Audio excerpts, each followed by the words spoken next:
नीचे से गुना करने पर अगली संख्या प्राप्त हो रही है, ऊपर से भाग करने पर अगली संख्या प्राप्त हो रही है। हेलो डियर स्टूडेंट, आज इस वीडियो में हम सीखेंगे गुणनखंड वृक्ष बनाना एवं गुणनखंड वृक्ष में लुप्त संख्या ज्ञात करना। वीडियो के अंत में आपके लिए क्वेश्चन भी होता है, उसे भी आप ज़रूर बनाएं। तो चलिए शुरू करते हैं बिना देर किए हुए। चलिए सीखते हैं गुणनखंड वृक्ष कैसे बनाते हैं।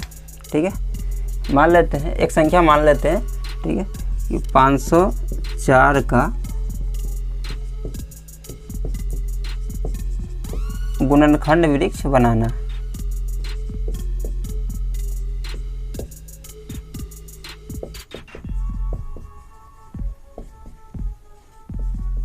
ठीक है, तो सबसे पहले गुणनखंड वृक्ष बनाने के लिए हम लोग क्या करेंगे, 504 का लघुत्तम निकाल लेंगे।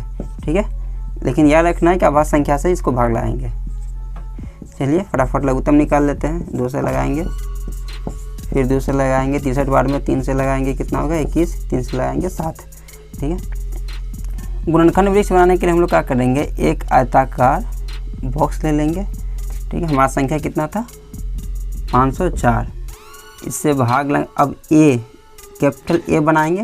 ठीक है, और इससे 2 से भाग देने पर कितना आया 252। ठीक है, फिर इससे 2 से भाग दिए हैं, फिर ए का आकार बनाएंगे।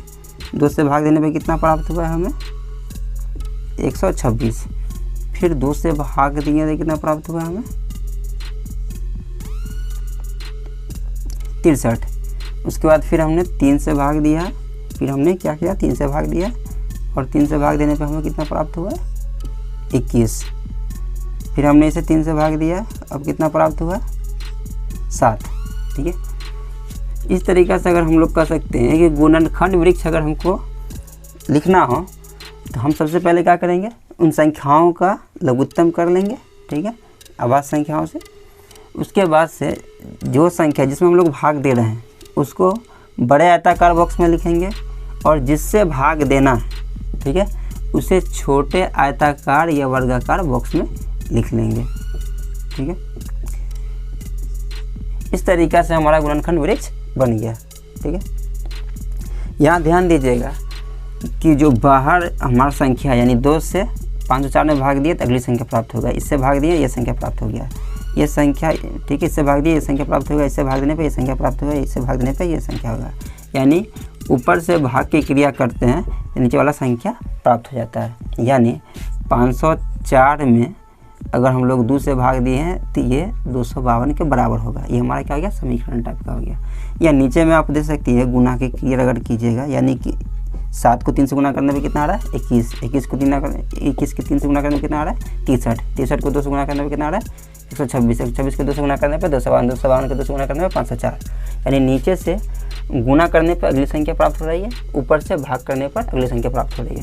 ठीक है, इसी के आधार पर अगर कोई मिसिंग नंबर हो तो हम लोग ज्ञात कर सकते हैं। ठीक है, अच्छा अगर मान लेते हैं यहाँ गुणनखंड वृक्ष दिया हुआ है, गुणनखंड वृक्ष दिया हुआ है और पूछे कि आभाज्य संख्याओं के गुणनफल के घातों के रूप में व्यक्त कीजिए, तो हम लोग क्या करेंगे, जिसे जिससे भाग लगाए ना उसको गुना कर लेंगे। 2 गुने 2 गुने 2 गुने 3 गुने 3 गुने 7। ठीक है, हमको क्या लिखना है, आभाज्य संख्या के गुणनफल के घातों के रूप में, घात के रूप में लिखना है। तो सबका अपने आप में एक घात होता है, तो 2 कितना है, गुना में 3 बार है। गुना में घात क्या होता है, पावर क्या होता है, जुट जाता है। तो 1 2 3, 2 का पावर 3, 3 का पावर 2 गुने 7। यह आभाज्य संख्या के गुणनफल के घातों के रूप में व्यक्त हो गया। ठीक है, चलिए अब देखते हैं अगला क्वेश्चन मिसिंग नंबर पे। तो अब हमारा क्वेश्चन है लुप्त संख्या ज्ञात करने वाला। ठीक है, ये संख्या है, इसमें वो ज्ञात करना है क्या, ए बी और सी ज्ञात करना है। तो ऊपर से क्या होता है, भाग की क्रिया होती है, यानी कि ये 770 में 2 से भाग देने पर कितना प्राप्त होगा हमें ए, हमें ये ज्ञात करना है, हमारा समीकरण होगा। इसको काट देते हैं, 2 3 6, 2 2 16। ठीक है, ए बराबर कितना आया 385, ए बराबर कितना आ गया 385।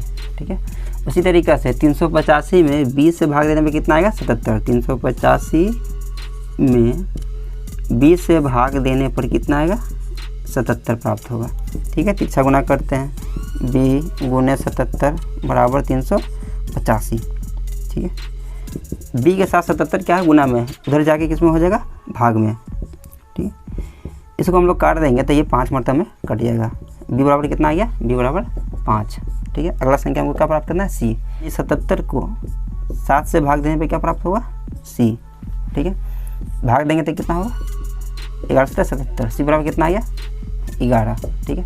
या इसको ऐसे भी कर सकते हैं, नीचे से क्या होता है गुना की क्रिया होती है, तो मतलब 7 को सी से गुना करने पे कितना प्राप्त होगा 77, इसको काट दिया, सी बराबर कितना हो गया 11, ऐसे भी हम लिख सकते हैं, ठीक है। चलिए अगला क्वेश्चन हम लोग देखते हैं लुप्त संख्या पे। तो अगला संख्या देखते हैं, ठीक है। इसमें लुप्त संख्या A B C D X Y है, ठीक है। लुप्त संख्या ज्ञात करना है, ठीक है। इससे पहले हमने क्या किया था कि इससे 2 से इस संख्या में भाग देने पे ये संख्या प्राप्त होगा, ठीक है। समीकरण के रूप में हम बात है A में 2 से भाग देने पे क्या प्राप्त होगा 1260 प्राप्त होगा। फिर से गुना कर लेते हैं, A बराबर कितना होगा 2 से 0 6 दूना 12 24 1 25, कितना हो गया A बराबर हमारा आ गया 2520। उसी तरीक़े से 1260 में 20 से भाग देने में कितना प्राप्त होगा 630।